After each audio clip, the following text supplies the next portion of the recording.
Interrogative sentence यानी प्रश्नार्थक वाक्य। Interrogative sentence को हम चार प्रकार से बना सकते हैं, यानी इंटरोगेटिव बनाने के चार नियम होते हैं। यदि चार नियम हमको पता है तो हमको कोई भी सेंटेंस देने पर हम उसका इंटरोगेटिव सेंटेंस बना सकते हैं। हिंदी में हम प्रश्नार्थक वाक्य आसानी से बना सकते हैं, जैसे कि वह स्कूल जाता है का प्रश्नार्थक वाक्य बनेगा क्या वह स्कूल जाता है।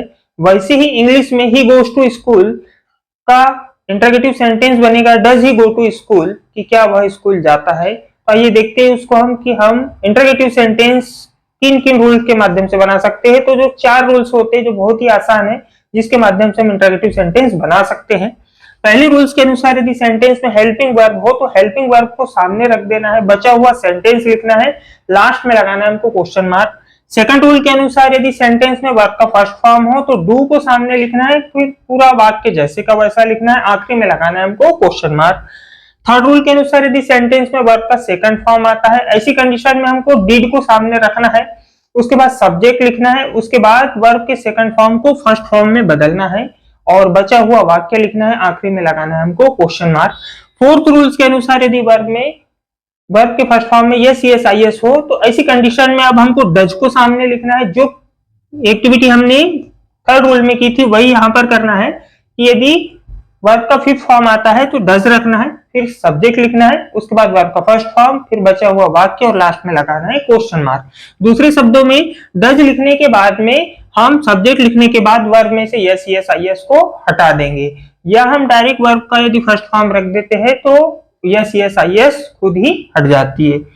अब हम एग्जाम्पल के माध्यम से चारों रूल्स को समझेंगे। पहला एग्जाम्पल है हमारे पास में कि Ram will play hockey, Ram hockey खेलेगा।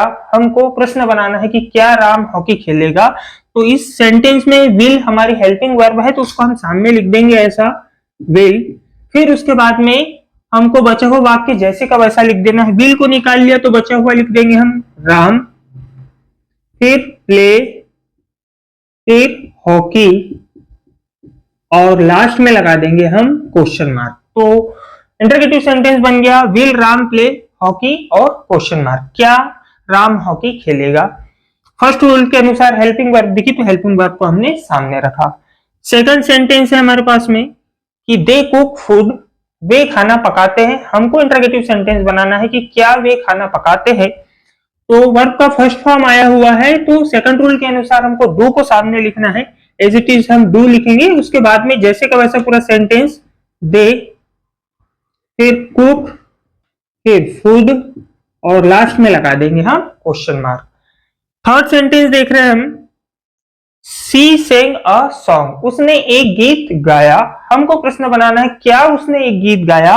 तो सेंग वर्ब का सेकंड फॉर्म आया हुआ है, ऐसी कंडीशन में हमको डिड को सामने रखना है तो हम सामने डिड को रख लेंगे, उसके बाद सब्जेक्ट लिखेंगे सी और सेंग का कर देंगे हम सिंग, फिर अ, फिर सॉन्ग और लास्ट में लगा देंगे question mark. Did she Singh a song, क्या उसने एक गीत गाया। नेक्स्ट सेंटेंस देखेंगे हम फोर्थ रूल्स के अनुसार, राम ईट्स मैंगोस। यहां पर ईट वर्ब के फर्स्ट फॉर्म में यस लगा हुआ है, ऐसी कंडीशन में हमको डज को सामने रखना है, सब्जेक्ट लिखना है, उसके बाद वर्ब का फर्स्ट फॉर्म लिखना है। तो इसमें से यस हटने पर बच जाएगा ईट और मैंगोस और लास्ट में लगा देंगे हम क्वेश्चन मार्क। तो चार प्रकार से इंटरोगेटिव सेंटेंस बना सकते हैं। सेंटेंस जिस प्रकार से पूछा जाएगा उस हिसाब से हम वो नियम लगा करके इंटरोगेटिव सेंटेंस बना सकते हैं। फर्स्ट रूल के अनुसार यदि सेंटेंस में हेल्पिंग वर्ब है तो उसको सामने लिखे, उसके बाद बचा हुआ सेंटेंस लिखे और अंत में लगाए क्वेश्चन मार्क। सेकंड रूल के अनुसार यदि वर्ब का फर्स्ट फॉर्म आता है तो डू को सामने लिखे, जैसे का वैसा पूरा वाक्य रखे और आखिरी में लगाए क्वेश्चन मार्क। थर्ड रूल के अनुसार यदि सेंटेंस में वर्ब का सेकंड फॉर्म आता है, ऐसी कंडीशन में डिड को सामने रखे और बाकी का सेंटेंस पूरा करते समय वर्ब के सेकंड फॉर्म को फर्स्ट फॉर्म में बदले।